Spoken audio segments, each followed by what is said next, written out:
কিশোরী কিশোরী কিশোরী, তোকে না পাইলে জানি না কি করি। কি গান দুনিয়া তাইলো বাপু, বলো দিনি। এগুলা গানের কোনো সিরি সক্কা গান ছিল আমার সময়। হাই রে, গানের সুর শুনলে খালি মনে হয় চোখ মুজে আরো শুনি আরো শুনি। আর গানের কথাগুলো ছিল মানুষের হৃদয় কাড়া। আবার দুদিন পর বলে নতুন বছর পড়বে, হ্যাপি নিউ ইয়ার। তাই কেনি চারিদিক হাই রে গানে ধমধম ধমধম শব্দ, মনে হচ্ছে হার্ট অ্যাটাক করে মরে যাব। তাই কেনি মনের শান্তির কেনি চলে গেছে দেখো মায়ের বাড়ি। মায়ের বাড়ি যা দেখিতে আমার মাও পিঁয়াজ শাক আর আনাজ করিছে। সিমেক আমার এদিকে আবার আনাজ বলি। সে দমদমে হসে বাপু। পিঁয়াজ শাকে তো আবার যাতা সুন্দর বিসি হয়নি। এই বিসি পাকলে একরকম স্বাদ, আবার এই কাঁচা থাকতে রাইনলে একরকম স্বাদ। তো কাঁচা থাকতে শুটকি দিয়ে আমার স্বামী খেতে এত পছন্দ করে, আমি শিগগির বলতে মা তাড়াতাড়ি এই শাকগুলি আমাকে তুলে দাও তো, বাড়ির যেয়ে আনবো। এ দেখো লিয়াও আলছি, যেই বলা সেই কাম। এখন সুন্দর করে বিসি আর শাক আর ডাটা গুলে ছোট ছোট করে কাটে লওয়া লাগবে। ছোট ছোট করে কাটে নিলে বেশি ভালো হয়। তো দেখো আমি কাটে লিখতি। ওই যে বলে না, চোখ যে মনের কথা বলে, তো সেরকম আমার যুগের গান মনের কথা বলিত হলো। গান গাইলে, গান শুনলে, আর গান যদি টিভি সিনেমা দেখে থুনু, তে মনে হয় যে আমার মনের কথা বলিতে।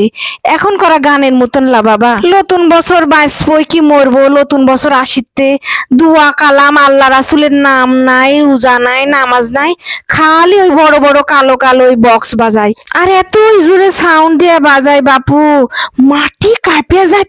গল্পে গল্পে আমার শাক এ দেখো ছোট ছোট করে কাটে লওয়া হয়ে গেল। শাকের সাথে একটা ডাটাও লিছি, বিচিও লিছি, এরকম করে কাটে লিছি। লিয়ে এখন ভালো করে ধোয়া লাগবে। আমার মা বাপু কোনো বিষ টিস কিছু ধারে না, একবারে খাঁটি জিনিস। বাজারের যেগুলো পাওয়া যায় হয়তো বিষ ফিস দেওয়া থাকতে পারে, কিন্তু একেবারে খাঁটি। তারপরে ধুয়ে লওয়া লাগবে, যেহেতু খোলা আকাশের ছিল।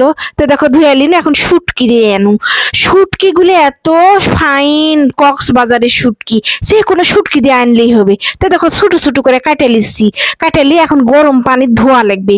গরম পানি ধুয়ে এখন এনা তেলে ভাজা লিব। তো তেল দিয়ে দিন, তেলও গরম হয়ে গেল। এটি শুটকি গুলো সুন্দর করে ফাইন করে ভাজা লওয়া লাগবে। ভাজলে যে খুশবু একটা বাসনা হয়, খুব বেশি ভাজা লওয়ার দরকার নাই। যখনই একটা সুন্দর হালকা সেন্ট বাইর হবে তখনই তুলে নিবেন। তো দেখো আমি এরকম করে ভাজা লিনু, লিয়ে এখন তুলে লিত্তি। আজকে দুপুর বেলায় এ তরকারিটা করেছি। আমার সাওয়ালের বাপ অন্য তরকারি হাতি দেয়নি, এত প্রিয় এ তরকারি দে। তো দেখো আবার তেল দিয়ে লিনু, এটি পরিমাণ মতন এখন পেঁয়াজ দিয়ে লিব। পেঁয়াজ দিয়ে লাড়ে চাড়ে পেঁয়াজটা যখন একবারে সোনালি সোনালি কালার হয়ে আসবে, তখন ওর মধ্যে মশলা দিব। দিয়ে দিন নুন, হলদি, ঝালের গুঁড়ে, আদা রসুন বাটা, জিরা বাটা দিয়ে সুন্দর করে লাড়ে চাড়ে মশলাটা কষা লিব তেলে। দেখো আমার কষালাও হয়ে গেল। এখন এর মধ্যে ছোট ছোট করে কাটে লিছি আলু আর ওই শুটকি ভাজালি না, ওরে দিয়ে দিব। দিয়ে আবারও ভালো করে লাড়া চাড়া কষাবো। কষায় এর মধ্যে এখন দিয়ে দিব পেঁয়াজ শাক, যেগুলা কাটে ধুয়ে লিনু। পেঁয়াজ শাক দিয়ে ভালো করে লাড়াও যাতে না, যখন লাড়া চাড়া ঢেকে দিব। দিলে যখন আইরে আসবে, তখন হালকা হালকা আসছে এটা রান্ধে লাড়া চাড়া নামাই লওয়া লাগবে। তোমরা না খেয়াল করে দেখো, আমি এটি রান্ধনের সময় কোনো আলাদা পানি ব্যবহার করিনি।